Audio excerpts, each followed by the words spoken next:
केड़ी हाँ खबर है? भाईजान जी भाईजान बुझाया चावर ते दे केड़ा जाए सुनिए दुकान ते सुनिया गिरा कहीं दे तू पचाया चावर भाईजान पजाया चावर ते दे आधा है गरीब बेड़ा गरीब कट्टा वटो बदा कट्टा ये मनन जा ते घर खई वचे ए वट ए चावर तू चाहे ने 50 रुपए दिनो ए चावरन जा कट्टा वठ दे कीए जा टीन वठ दे बेसण जा कट्टा वठ दे आ मां गाल तो न कन छो मां ये गाल क्या तो बस तू वठी देना ना ख्याल सा ट्रक कराए जे उन में खणी वे हार जी पहुंचे भेज मौला सुबह जा साईं तू बेड़ा बने लाई मौला दुकान खोलियो आ पाड़े में नओ दुकान आ दुआ कर बा तू भी दुआ कर त अल्लाह साईं रोज़ीअ में बरकत विझे पाड़े वारन के भी चवां तो जेको लंघे तो उन चवां तो वामड़ई तव्हां असां को सामान वठो बस अल्लाह भलाई कंदो तू भी मिटन माइटन दोस्तन के सभिनी के चओ उस्ताद दुकान खोलियो आहे हितों अची वठो खीरा बा चाहे खीरा बा हिकिड़ो मिंट बाबा हिकिड़ो मिंट अस्सलाम वालेकुम वालेकुम सलाम खुश आहे तबियत ठीक आहे खैर दुआ है शुक्र बचड़ा बार जारे करे खैर आहे अल्लाह जा एहसान खैर ता है अज भी मना सफा ये हेठी वट वठे दो यार असल में माशाल्लाह जेको आहे तव्हांखे ख़बर आहे पाड़े जो दुकान आहे दुकान खोलियो आहियां हिते हां माशाल्लाह हर आइटम रखियो आहे ठीकु आहे न पोइ मां सभिनी खे जेके बि लंघनि था मिट माइट संगत साथ उनखे पार त कयां थो सौदो मूंखों वठो ठीकु आहे न ॿिए हंधि बि पैसा भरंदव मूंखों बि पैसनि में वठंदव त इहा महिरबानी कयो मिड़ई राशन महीने जो जेको चवंदे उहो मां वटि हर शइ अथी अटो थी खंडु थी चांवर थी दाल थी बेसण थी माना जेका शइ चवंदे उहा ॾींदो मैं 5 कट्टा चावर जाती बासमती 5 कट्टा हां न 5 कट्टा त न आहिनि ॿियो कुझु ॿुधाए 10 कट्टा खंड जो आती 10 कट्टा खंडु जा हां 10 हिकु महीने लाइ हां न यार इहे बि न आहिनि ॿियो कुझु ॿुधाए अटो आती अटो हा अटो आहे सुपर अटो जो को दो बिल्कुल आहे। एकड़ो वरी चक्की जो अटो को ॿई आहिनि 5 कट्टा दे अती 10 कट्टा एॾा त न आहिनि ना आयल त पो घी अती ऑयल तेल हा आहे अती आहे कट 7.5 मण हा 7.5 मण 7.5 मण गिह तेल सां तड़केंदा आहियो छा बाकी जा अरे गरीब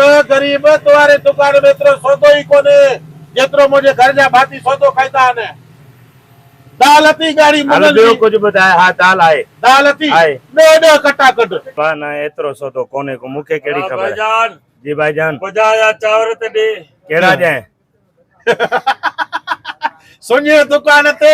सुनिया गिरा कहीं दे तू पचाया चावर भाईजान पजाया चावर ते दे आधा है गरीब बेड़ा गरीब कट्टा वटो बदा कट्टा ये मनन जा दाल मनन जा चावर 2-2 मण अटो 20 किलो 30 किलो घी तो भाई खुदा वास्ते दीदो वा भाईजान पजाया चावर ते दे अच्छी दारी दा पजाया चावर वठवा शक्ति न तो थे शक्ति वर मारो थिया पजाया चावर अरे रे काल बुझाए हाणे शक्ति हाणे तू घणो थी दे हे तो वारी घर वारी ये मुके 50 रुपए दिनो चे हे चावर वठी मार मुर्स के दिजाए ते घर खई वचे हे वट हे चावर तू चाहे ने 50 रुपए दिनो ए चावरन जा कट्टा वठ दे कीए जा टीन वठ दे बेसण जा कट्टा वठ दे आ जीनत गलाए थोड़ो अरे आ जीनत नालो तीरे तो आरी घरारी है हो ये टेडड़ी कारड़ी बस न वरी हाणे दुकानदार के तो न बुधाए न केनो जीनत जो खातो खोलिया मां हिते जीनत छो जीनत हां ये कन बारन जा नाला न खण न बार जा छो जीनत मुके दिनो 50 रुपयो जे चावर वठी कर मुझे मुर्स के दी चाहे हिते चावर हवाले तो वणे हवालिया ना वडो देववीरान हिते वरी हवाला ॾिसे चावर जा कट्टा हे चावर ख्याल सा खयूं वञू ट्रक करामत हारजी पवनी बस न दुकान और जगह तो जीनत बर्रोज जीनत हा एडे ट्रक करा हिनो करा ट्रैक्टर ते खरा पूजा घर न जी त जंगा वटिया तो ढींडे के छोचे आई हा मुखे चई न त खणी ऐं हिते वरी हुनखे हवाल तो वणे असां टीन खाईंदा आहियूं घीअ जा बनस्पति और चावर बासमती खाईंदा बस न हाणे त शहर में ख्वार कते जा वकी तू हवाल तो करे हवाल तो करे अरे जीनत के मां सुजाणिया मां गाल तो न कन छो मां ये गाल क्या तो बस तू वठी देना न ख्याल सा ट्रक कराए जे उन में खणी वे हार जी पहुंचे इन ॾाढो सामान थी न चावरन जा कट्टा बुडी न चमरे हाँ वरी वे माण्हुनि खे डाला थो हणे हाँ शहरदारी है कुछ है हालात मां पाड़े वारो आहे ज़ीनत अरे डालो न खणो अरे हल मां सम्झा थो हाँ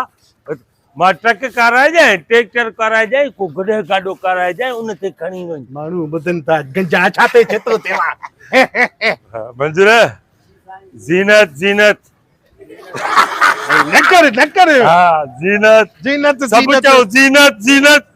ज़ीनत ज़ीनत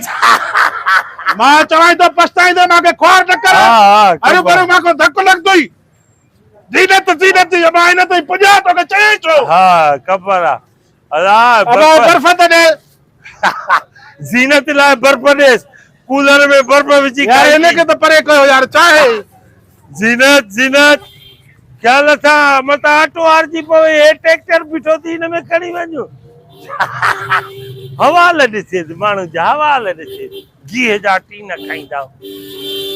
50,000 चांवर वरी नमूनो ॾिसे खुदा जी का मार पे त निभागो जेके ख़बर न हुई उन्हनि खे बि ॿुधाए छॾे त मुंहिंजी ज़ाल जो नालो ज़ीनत आहे वो दुकानदार सां मां टाड़ा हणा पियो अञा हिते वेठो आहियां ज़ीनत सॾेई थी चांवर खणी अचो महल सां मानी पचाए चांवर उॿारे खाईंदी वरी गैस हली वेंदी अब ॻाल्हि ॿुध इंटरनेट बि एतिरो ख्वार न कंदी आहे जेतिरो तूं ख्वार कयो आहे बाबा नालो त आहे न ज़ीनत भला ग़लति तो ॻाल्हायां छा मां दुकानदार सां टाड़ा हणा पियो तोखे त ख़बर आहे टिकी तो वठी मूंखे कहिड़ी ख़बर आहे बाक़ी आहे ज़ीनत ॻाल्हि राज़ में त रख न तोखे ख़बर आहे बस न हेॾे प्यारे शादी कई थी मोकारो कयो आहे पंहिंजो तूं मना उतो ते टपियो जां ईअं किरास कई त मां खे ॾिनई 50 मां यार मां छा सोणी अथी पंहिंजी शिकिल गंदी थी पर उहा सोणी आहे दाणो चती हणी करे वतो थी हया कर ए अला सगत न कर दे पेरे पॉइंट न कर ख्वार न कर न हलो बाबा हलो छो था पुछा कयो त हिन ज़ाल नालो छा आहे ज़ीनत अथसि न बस न चढ़ियो वाचा या ॿुधायां त पोइ छा आहे मर जा ख़बर पवे सभिनी खे ख़बर आहे हला हल वञ क़ुरान के मन हेॾे सुञाणप निशानी छा वञ बस सुञाणप छा मोकारो करे छॾे पई ने सुञाणप जी निशानी छा आहे ताव त मिलियो थी इन निभागी के भी डाइण मिलियो आहे चांवर चे वठी आहे 50 जा बाहि का लगे त जब दुकानदार दा डाड़ा हड़ा पियो हाणे घिटी में न वञा दुकानदारो भी ॾिसी चो त ज़ीनत मोकारो करे छॾियो न गंजे असांजो मरी वियासीं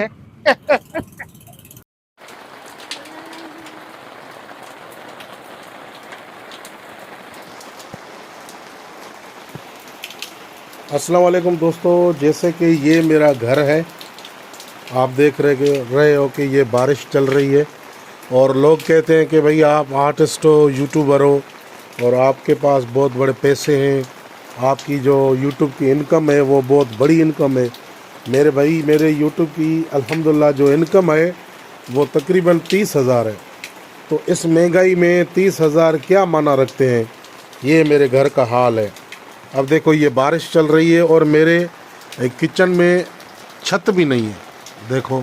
मैंने ये प्लास्टिक डाला हुआ है। अब ये मेरी बच्ची है, अब बारिश में रोटी कैसे करेगी, आग भी नहीं चल रही। तो आप लोगों से मेरी गुजारिश है भाई प्लीज़ हमारे जो चैनल हैं उनको सब्सक्राइब करें और हमारे वीडियो को व्यूज़ दें। मुकम्मल आप वीडियो देखेंगे तो हमारे व्यूज़ बढ़ेंगे। और आप खुद देख रहे हो ये हमारे घर की हालत कैसी है। ये हमारे घर का किचन और ये इसके ऊपर प्लास्टिक डाला हुआ है हमने। तो अभी रोटी कैसे बनाए, बारिश चल रही है। बेटा रोटी तैयार हो गई? नहीं हो गई ना, तो बारिश बंद होगी तो फिर रोटी तैयार होगी ना। तो प्लीज़ भाई हमारे चैनल को सब्सक्राइब करें, लाइक शेयर करें ताकि हम अपना घर बना सकें। बड़ी मेहरबानी।